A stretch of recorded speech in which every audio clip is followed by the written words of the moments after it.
नमस्कार, Pankaj Bhardwaj YouTube channel में आपका बहुत बहुत स्वागत है।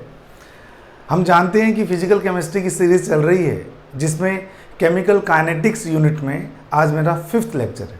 इससे पहले की क्लास में मैंने फर्स्ट ऑर्डर रिएक्शंस की कैरेक्टरिस्टिक फीचर्स आपसे डिस्कस की थी। आज की क्लास कोई वेल मेंशन्ड टॉपिक तो नहीं होता।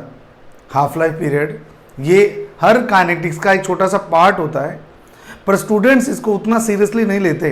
इस कारण से मैंने सेपरेट एक वीडियो हाफ लाइफ पीरियड के ऊपर ही बना दिया है।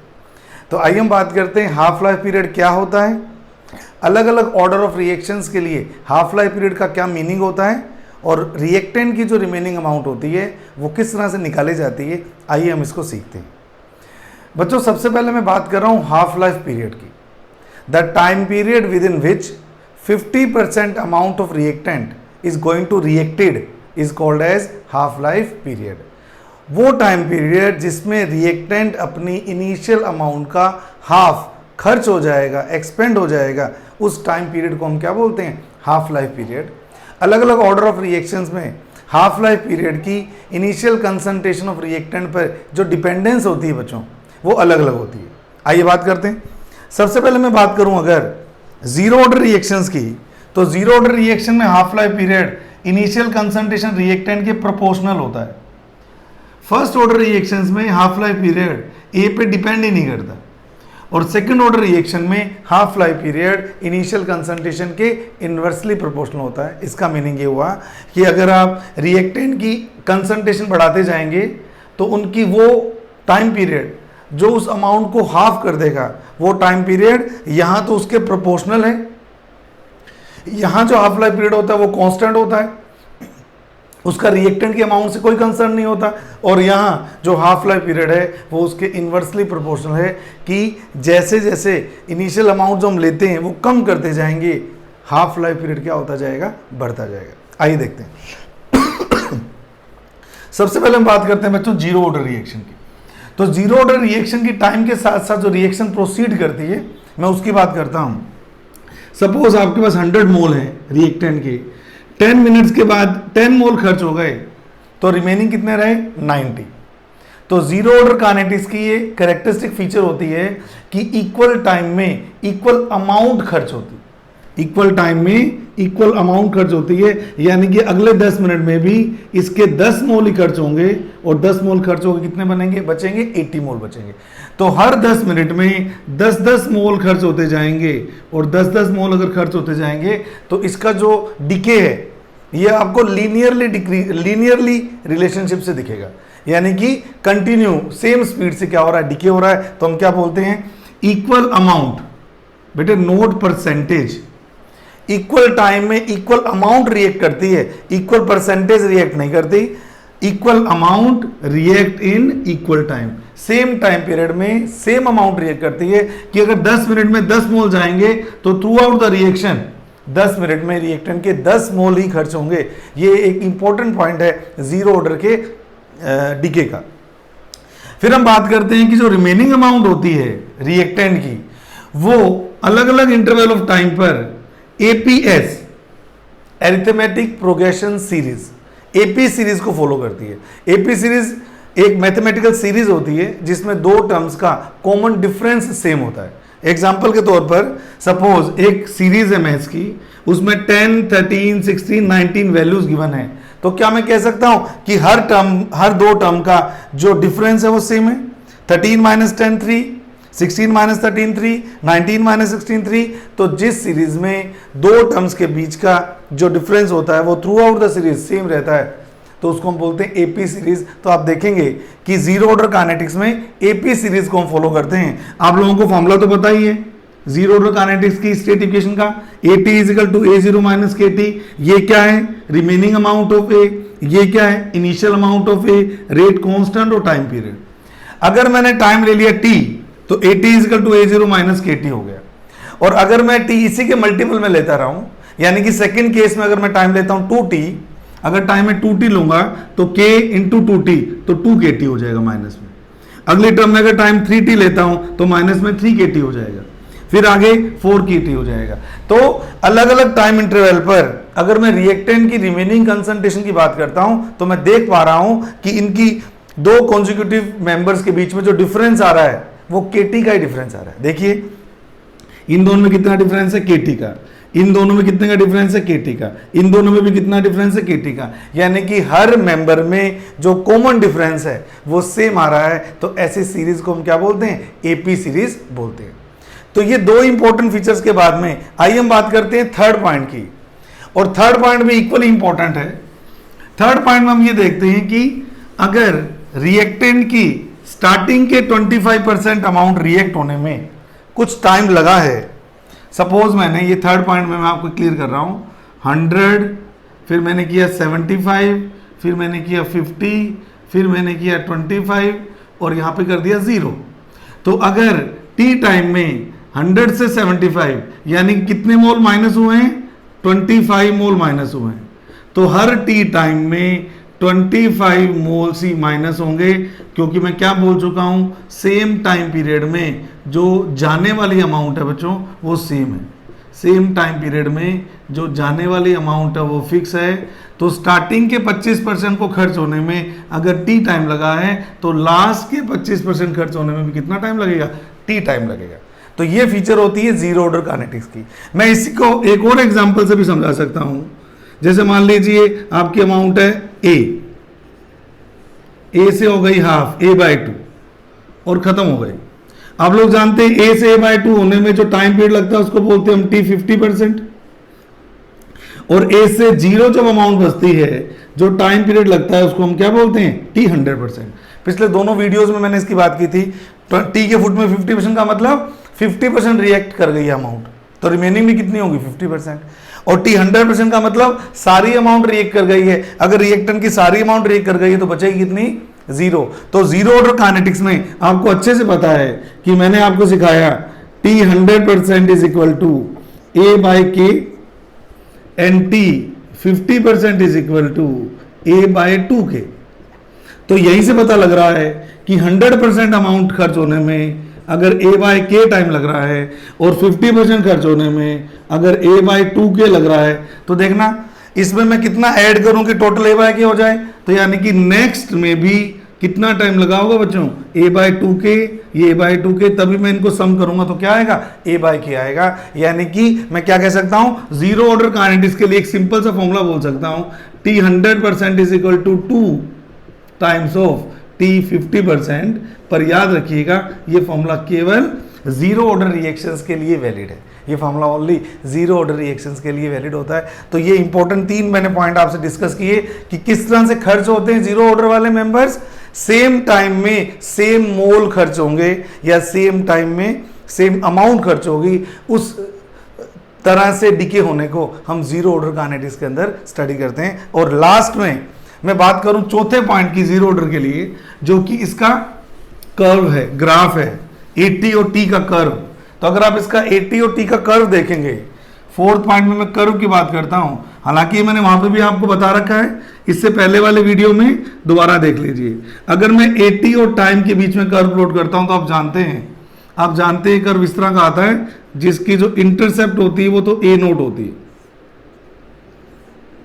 और जिसकी जो स्लोप होती है वो होती है K, माइनस K। और इसकी इंटरसेप्ट क्या होती है, इसकी इंटरसेप्ट होती है A0। ठीक है, क्यों, क्योंकि मैथमेटिकली हमने सीखा है AT is equal to A0 minus KT। अब अगर मैं ग्राफ की लैंग्वेज में बात करूं तो ये एक इक्वेशन है, y is equal to C minus mx। तो आपको पता ही क्या कैसे कर्व आ रहे हैं। तो y एक्सिस पे क्या लिया है, AT, x एक्सिस पे क्या लिया है, टाइम पीरियड। तो आप लोग जानते हो ये जो टर्म होती है ये होती है इंटरसेप्ट, और ये जो टर्म होती है ये होती है स्लोप। तो स्लोप तो है -K और इंटरसेप्ट है A0। आप देख पा रहे हैं जैसे जैसे टाइम पीरियड बढ़ेगा वैसे वैसे रिएक्टेंट की अमाउंट लीनियरली डिक्रीज होती और यहां खत्म हो जाएगी। और जिस टाइम पीरियड पर रिएक्टेंट कंप्लीट कंज्यूम हो जाता है, क्या मैं इस पर्टिकुलर टी को टी 100% डिनोट कर सकता हूं क्या, क्योंकि इसी टी के ऊपर 80 जीरो होगा, और अगर 80 जीरो होगा, मैथमेटिकली देखें, अगर हम ये इसको जीरो करेंगे, वो कब होगा, जब a जीरो किसके बराबर होगा, kt के, और इस टाइम पीरियड को मैं क्या बोल रहा हूं, t 100%। तो t 100% का फॉर्मूला जो आपने अभी लिखा था, इनिशियल कंसंट्रेशन अपॉन के, इस तरह से हम ग्राफिकल मेथड से भी जीरो ऑर्डर काइनेटिक्स के डीके को एक्सप्लेन कर सकते हैं। तो मैंने क्या बोला, इक्वल टाइम में इक्वल अमाउंट खर्च होती है, और ये जो रिमेनिंग अमाउंट्स होती है आपस में एपी सीरीज के थ्रू चलती है। तो ये इंपॉर्टेंट बात है जीरो ऑर्डर के डिकम्पोज होने की। अब हम बात करते हैं फर्स्ट ऑर्डर रिएक्शन की, जो कि ज्यादा इंपॉर्टेंट होती है जीरो ऑर्डर रिएक्शन की कंपैरेटिवली। तो फर्स्ट ऑर्डर रिएक्शन में जो डीके होता है, फर्स्ट ऑर्डर रिएक्शन में जो डीके होता है वो अलग ही पैटर्न से होता है। आइए देखते हैं। अब मैं बात करता हूं एफओआर की फर्स्ट ऑर्डर रिएक्शन में।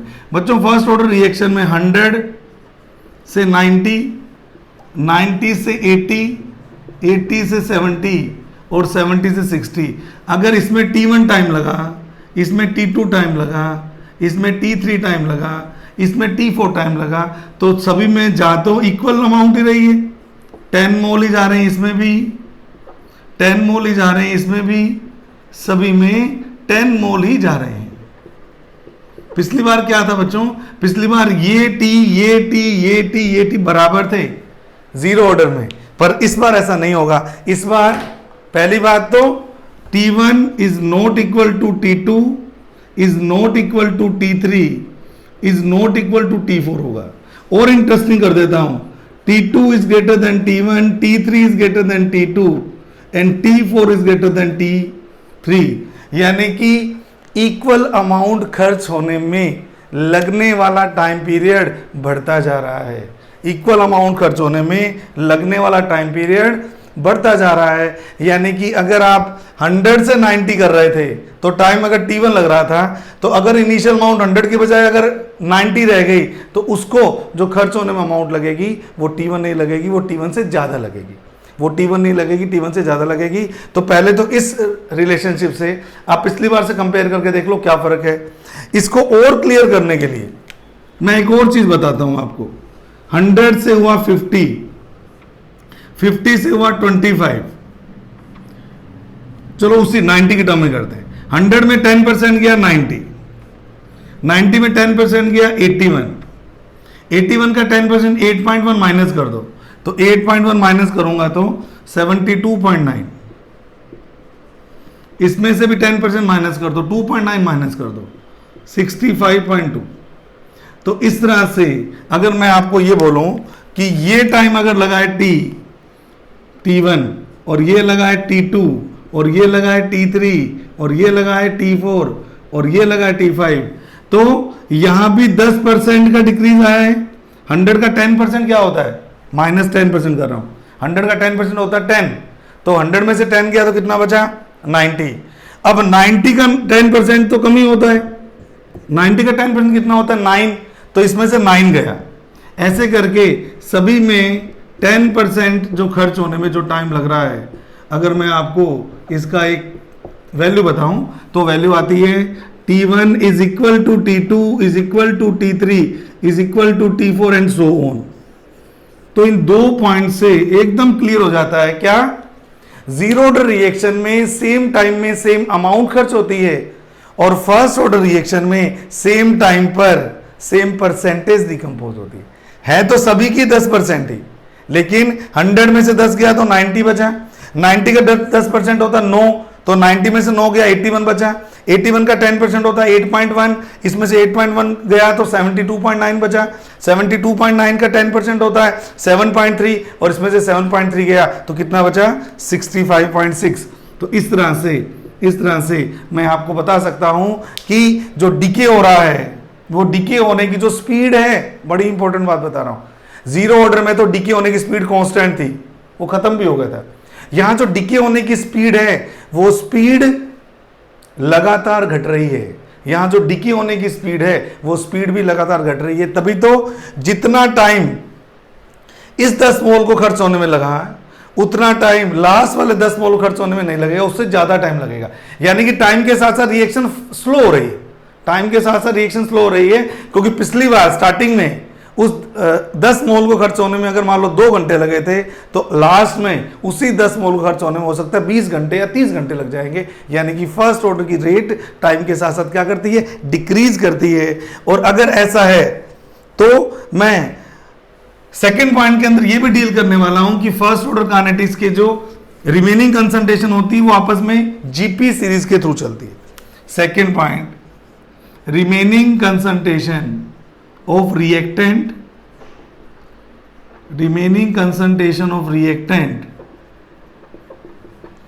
forms GPS, geometric progression series। GP series का मतलब ये होता है 2, 4, 8, 16, 32। इसमें दो टर्म्स का रेशो सेम होता है बेटे। 8/4 करूंगा तो भी 2 आएगा, 16/8 करूंगा तो भी 2 आएगा, 32/16 करूंगा तो भी 2 आएगा। तो ऐसी सीरीज जिसकी दो कॉन्जिक्यूटिव टर्म्स का रेशो सेम हो, रेशो, इसको इससे डिवाइड किया 2 आया, इसको इससे डिवाइड किया 2 आया, इसको इससे डिवाइड किया 2 आया, तो ऐसी सीरीज को हम क्या बोलते हैं, ज्योमेट्रिक प्रोग्रेशन सीरीज। तो फर्स्ट ऑर्डर काइनेटिक्स में जो रिएक्टेंट की कंसंट्रेशन बचती है वो जीपी के थ्रू बचती है। आइए प्रूव करते हैं। आपको मैंने फर्स्ट ऑर्डर काइनेटिक्स में सिखाया हुआ है AT is equal to A0 e की पावर माइनस KT, याद है? ये आपकी फर्स्ट ऑर्डर काइनेटिक्स की इक्वेशन है। तो अगर मेरा टाइम पीरियड T है, T टाइम, तो मैंने ऐसे कर दिया। अगर मैं टाइम पीरियड लूं T2, 2T सॉरी, तो ये हो जाएगा A0 e की power minus K into 2T at 2T time. अगर मैं टाइम डबल ले लूंगा तो इतना खर्च हो जाएगा। C, अगर मैं 83 लिखता हूं, A0 e की पावर माइनस 3KT, कब? जब मैं टाइम पीरियड कितना लेता हूं बच्चों, 3T टाइम लेता हूं। तो अब और लास्ट एक और देख लो, और चौथे पॉइंट पर जो कंसंट्रेशन बचेगी एक ही, दैट इज A0 e की पावर माइनस 4KT। ठीक है, कितने टाइम पर? 4T टाइम पर। अब अगर मैं इसको इससे डिवाइड कर दूंगा तो क्या आ जाएगा, e की पावर KT। डिवाइड करके देखेंगे तो 81/82 इक्वल टू A0 से A0 कैंसिल हो जाएगा, ये टर्म ऊपर चली जाएगी, तो e की पावर ऊपर हो जाएगी 2KT माइनस KT, तो e की पावर कितनी हो जाएगी, KT। अगर मैं इस टर्म को भी इससे डिवाइड कर दूंगा तो भी कितनी हो जाएगी, e की पावर KT। अगर मैं इसको इससे डिवाइड कर दूंगा तो भी टर्म क्या आएगी, e की पावर KT। तो क्या मैं ठीक कह रहा हूं? ये जो सीरीज बन रही है, ये कौन सी सीरीज बन रही है, जीपी की सीरीज, क्योंकि इसमें दो वैल्यूज का जो रेशियो है वो कांस्टेंट है। तो इस तरह से फर्स्ट ऑर्डर काइनेटिक्स में डीके या डीकंपोजिशन होते हैं। अब मैं बात कर रहा हूं थर्ड पॉइंट की। जैसे पिछली बार मैंने आपको थर्ड पॉइंट में वो डिकम्पोज करके बताया था, उसी तरह से मैं इस बार कर रहा हूं। सपोज 100 से रह गया 50, 50 से रह गया 25, 25 से हो गया 12.5, 12.5 से हो गया 6.25 एंड सो ऑन। याद रखना, ऐसे करते करते ये कभी भी जीरो नहीं होगा, क्योंकि फर्स्ट ऑर्डर रिएक्शन कभी भी कंप्लीट नहीं होती। तो जरा देखिए, 100 से 50% चला गया, मान लो लगा T टाइम, तो कितना परसेंट खर्च हुआ है, 50%। 50 का 50% कितना होता है, 25। तो यहां भी कितना खर्च हुआ है, 50%। 25 का 50% होता है 12.5, तो ये भी 12.5 अगर बचा है तो कितना खर्च हुआ है, 50%। तो ये सारी अमाउंट जो खर्च हो रही हैं वो सब के सब अगर 50% खर्च हो रही हैं, तो बताइए अगर ये T है, तो अभी आपको मैंने सिखाया था ये सारे टाइम पीरियड जो आएंगे वो क्या आएंगे, T आएंगे, क्योंकि equal percentage decompose in equal time period. Equal percentage खर्च होने में जो टाइम लगता है उसको हम बोलते हैं इक्वल टाइम। और इसको मैं मैथमेटिकली कैसे शो करता हूं, देखना, इसको बोलते हैं हम T हाफ या T 50%। अगर मैं यहीं से यहां तक का टाइम देखूं तो वो कितना हो गया, 100 से कंपेयर करो, 100 था इनिशियल और 25 रह गया, कितने परसेंट डिकम्पोज हो गया, 75%। और मैंने आपको सिखाया था कि T के फुट में जो भी परसेंटेज लिखी होती है वो अमाउंट होती है जो चली जाती है। तो T 75% ये टाइम पीरियड है। अगर मैं और आगे जाऊं, 12.5 और जोड़ दो इसके अंदर, तो ये जो टाइम पीरियड है वो 87.5% है। और अगर मैं एक बार और जाऊं यहां तक, तो अब कब कितना खर्चा हो गया, बचा कितना है, 6.25, तो खर्च कितना हो गया 93.75, तो ये हो गया T 93.75। तो अगर मैं इसकी वैल्यू लिखूं तो शुरू के 50% होने में अगर T टाइम लगा है तो अब यहां तक होने में कितना टाइम लगा होगा 2T। अगर मैं थर्ड स्टेज में जाऊं यहां तक आने में कितना टाइम लगा होगा 3T, आगे कितना लगा होगा 4T। तो इस तरह से फर्स्ट ऑर्डर काइनेटिक्स में इक्वल परसेंटेज खर्च होती है इक्वल टाइम पीरियड में, जबकि जीरो ऑर्डर काइनेटिक्स में इक्वल अमाउंट खर्च होती है इक्वल टाइम पीरियड में। ऐसा ही एक और क्वेश्चन जैसे पिछली बार मैंने आपको बोला था, क्या बोला था देखिए, बी एग्जाम्पल में क्लियर कर रहा हूं, बी एग्जाम्पल में मैं क्लियर कर रहा हूं। सेकेंड एग्जाम्पल में अगर आपसे पूछे, सेकेंड एग्जाम्पल में अगर आपसे पूछे कि 100 से 90 होने में यानी कि 10% खर्च होने में अगर टी टाइम लगा, शुरू के 10% में टी टाइम लगा, तो ऐसे करते करते जब लास्ट का 10% जाएगा उसमें पूछ रहा कितना टाइम लगेगा। जीरो ऑर्डर में क्या था याद करो, स्टार्टिंग के 25% में जितना टाइम लग रहा था लास्ट के 25% में भी उतना ही टाइम लग रहा था। लेकिन फर्स्ट ऑर्डर में इसका आंसर पता क्या है, फर्स्ट ऑर्डर में इस टी का आंसर है, टी डैश का आंसर है इनफाइनाइट, क्योंकि first order reaction never goes to completion. तो अगर फर्स्ट परसेंट डिकम्पोज होने में जितना भी टाइम लगाओ, लास्ट 10% कभी डिकम्पोज होंगे ही नहीं, क्योंकि ये रिएक्शन कभी भी 100% डिकम्पोजिशन के अंदर आती नहीं है। तो इस बात को आप याद रखिएगा कि इसके अंदर लास्ट वाली अमाउंट कभी भी खर्च नहीं होती। और लास्ट पॉइंट मैं डिस्कस करना चाहता हूं, चौथा पॉइंट, वो इसका ग्राफ है, ये इसका ग्राफिकल रिप्रेजेंटेशन है। आइए हम बात करें इसके ग्राफ की, आइए हम बात करें इसके कर्व की। तो इसका कर्व भी बहुत ही इंटरेस्टिंग है। फर्स्ट ऑर्डर की डीके रेट, अगर मैं फर्स्ट ऑर्डर रिएक्शन के डीके को इस कर्व से एक्सप्लेन करना चाहता हूं तो कर्व इस तरह से आता है बच्चों, इस तरह से। आप जानते हो खत्म तो होगा नहीं, तो इसको डॉटेड कर दिया मैंने। तो ये है ए की रिमेनिंग कंसंट्रेशन, एटी कहते हैं जिसको, वाई एक्सिस पे। ये है टाइम जो आपका बीत रहा है। आपको पता है रिलेशनशिप, हालांकि मुझे लिखने की जरूरत नहीं है पर फिर भी लिख देता हूं, AT is equal to A0 e की पावर माइनस KT। तभी तो ये एक्सपोनेंशियली डिक्रीज हो रहा है बच्चों। क्या ये एक्सपोनेंशियल रिलेशनशिप की इक्वेशन है? एक्सपोनेंशियल डिक्रीज का मतलब क्या होता है, देखिए बड़ी इंटरेस्टिंग है बात ये। सपोज यहां पर ये अमाउंट है 100%, तो इसके आसपास होगी 50%,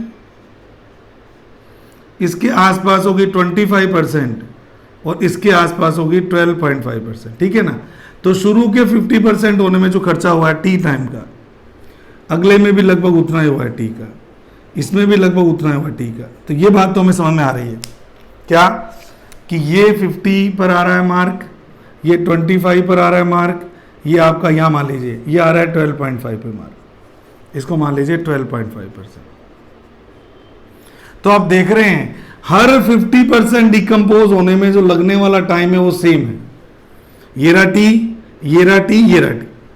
आप लोग जानते हो कि 12.5% जब बचती है तो कौन सा हो जाता है, टी 87.5 हो जाता है। लेकिन मैं कुछ और कह रहा हूं, अगर मैं अमाउंट वाइज बात करूं, ये तो मैंने परसेंटेज वाइज बात की, क्या आपको नहीं लग रहा इस कर्व को देखकर कि इसका स्लोप स्टार्टिंग में तो ऑलमोस्ट इनफाइनाइट की लेवल का है, वर्टिकल है, और लास्ट में जाते जाते लाइन पैरेलल हो गई लगभग, तो स्लोप क्या हो गया, ऑलमोस्ट जीरो। तो कितना ड्रास्टिक चेंज आया। स्टार्टिंग में स्लोप बहुत ज्यादा का मतलब बहुत तेजी से डिकम्पोज हो रहा है, फिर धीरे धीरे स्लोप कम होने लगा तो डिकम्पोज होने की स्पीड भी कम होने लगी, और बाद में जाके लंबे टाइम पीरियड के बाद में लाइन पैरेलल हो गई। लाइन पैरेलल होने का मतलब स्लोप ऑलमोस्ट क्या होने वाला है, जीरो। स्टार्टिंग में very very high slope, last में वेरी वेरी लो स्लोप, और बीच में स्लोप धीरे धीरे कम हो रहा है। तो क्या मैं इसको देख के नहीं बोल सकता कि रेट ऑफ रिएक्शन टाइम के साथ साथ डिक्रीज हो रही है? कहां तो शुरू में इतना जबरदस्त खर्च हो गया और कहां बिल्कुल ही खर्च नहीं हो रहा।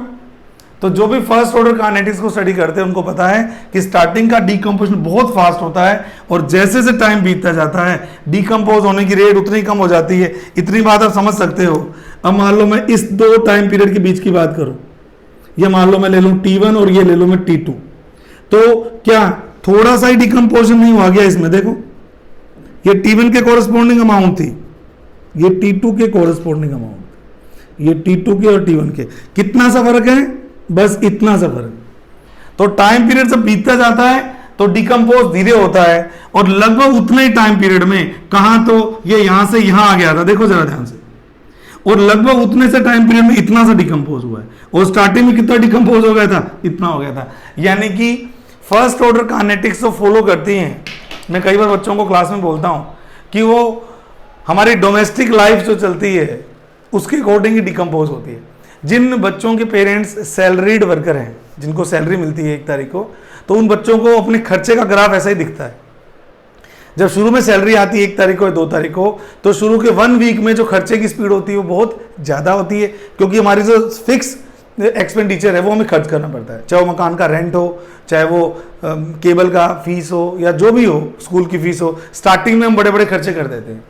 जब महीने की 15 तारीख आती है तो हमारे पास ठीक ठाक अमाउंट बचती है, लेकिन हम सोच के खर्च करते हैं, जो ज़्यादा जरूरी है उसको खर्च करते हैं। और अगर मैं बात करूं महीने की 29 तारीख की या 28 तारीख की, तो क्योंकि अमाउंट कम बचता है तो उसके खर्चे की स्पीड भी क्या हो जाती है? कम हो जाती है। जब पैसा ज़्यादा आया था 1-2 तारीख को तो अमाउंट ज़्यादा थी तो खर्चे की स्पीड भी ज़्यादा थी, और जब 28-29 तारीख को अमाउंट कम रह गई तो खर्चे की स्पीड भी कम रहेगी। अरे वही तो बता रहा हूँ, स्टार्टिंग में अमाउंट 100% थी तो खर्चे की स्पीड भी देख लो आप कितनी ज़बरदस्त थी, इतनी सी देर में आधा ही रह गया। लेकिन जैसे जैसे टाइम बीता हमने कंट्रोल कर लिया, और अगर लाइन पैरेलल दिख रही है आपको, यानी कि आप खर्च ही नहीं कर रहे। यानी कि 28 तारीख को अगर किसी के पास में 1000 रुपीज थे, 29 को भी 990 बच जाएंगे, और 38 तक भी आते आते 950 रुपये बच जाएंगे। यानी कि लास्ट में हम धीरे धीरे खर्च करते हैं और स्टार्टिंग में हम तेजी से खर्च करते हैं। तो ये कुछ डिफरेंसेस हैं जीरो ऑर्डर काइनेटिक्स के और फर्स्ट ऑर्डर काइनेटिक्स के। एक ही पॉइंट को मैंने इलेबोरेट किया है। जीरो ऑर्डर काइनेटिक्स में सेम टाइम पीरियड में सेम अमाउंट या सेम मोल रिएक्ट करते हैं, और फर्स्ट ऑर्डर काइनेटिक्स में सेम टाइम में सेम परसेंटेज डिकम्पोज करती है। तो ये आपकी आज की क्लास है, इसको ध्यान से सुनिए। अगर आपको वीडियो अच्छा लगा तो इसको और स्टूडेंट को भी आप शेयर कीजिए, चैनल को सब्सक्राइब कीजिए, लाइक कीजिए। Thank you so much.